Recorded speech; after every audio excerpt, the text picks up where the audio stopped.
खुरुमजे ma'am पुनमक कंगले ए टू जेनिंग मैफमदा ngasi manipuri gi maruiba I pau khara pujarakli I pau sing si tamin si ahama pauda kuki sing ne yum mai thaduna talaklaga yum mai tha khibale tyahna court ta case tawli ba si lengang ming changbiu sanathoi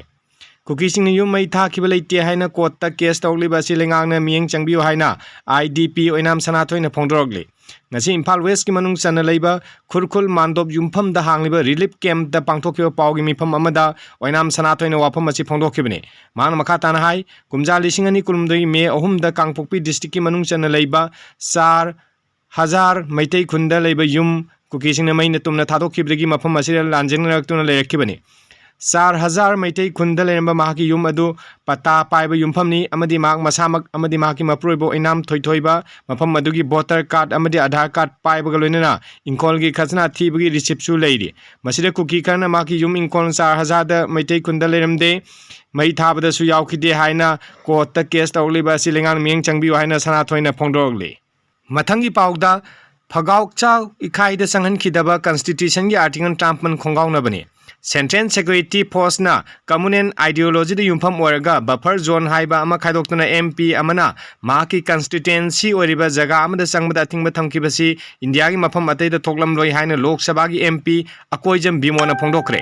ngasi mahaki yumayum da pangthokkiba pawgi mifam amada MP asina wafam asi phongdokla duna makha tana haikibada sahi ani helaglaba irang asi matau kramna santi hanjilakle haribano June 3 tuktra Imphal East ki laitan pokpida mitai singna masagi lawfam law khoiba sangmada kuki singna thingma pirakpadi thokdok laikre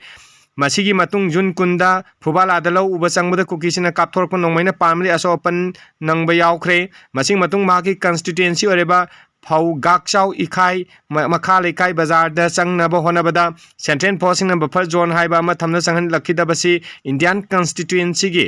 Article 19 Freedom of Movement asi khongauna bani mafam aduda buffer zone haiba ma thamliba du irang thokiba numit aduda mapan suba airna khudaki oina semla khibani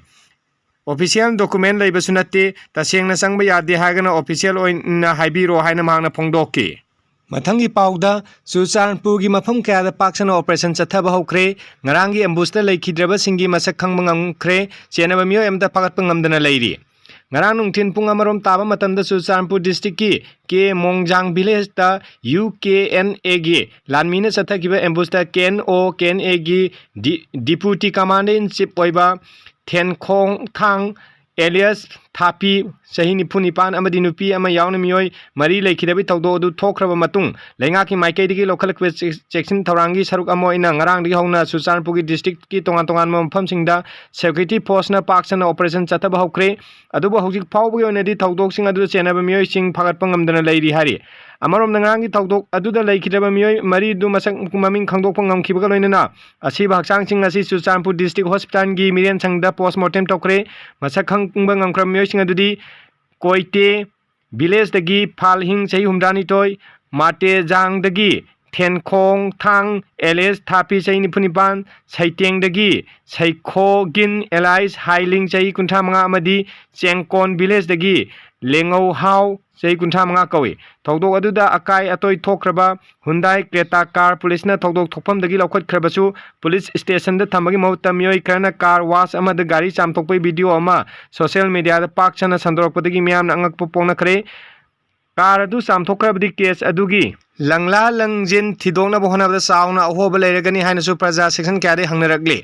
cherek asida lenga ka suspension of operation su sanariba kuki lalholup United Kuki National Army UKNA nangarang Churachandpur gi Mongjang village dagi ambush adu loop asigi larmichingna chathakibani haina loop asigi information and publicity department na media thadokpa cherolam na haragli cherol aduna hai leikidraba miyoi marigi manungda ahumdi lengangna su sanariba Kuki National Organization KNO gi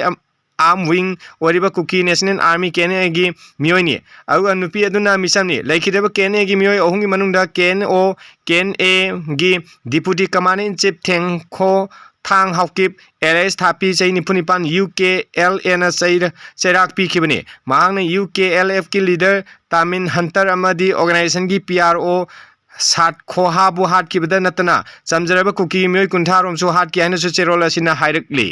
Pau sih kalau ini ngasi Manipuri pau pijak matang sih lotion jadi, मैं आपन होना channel sebelum sini like share dan subscribe toksin bio hai nasun nung sing jadi. Thank you all.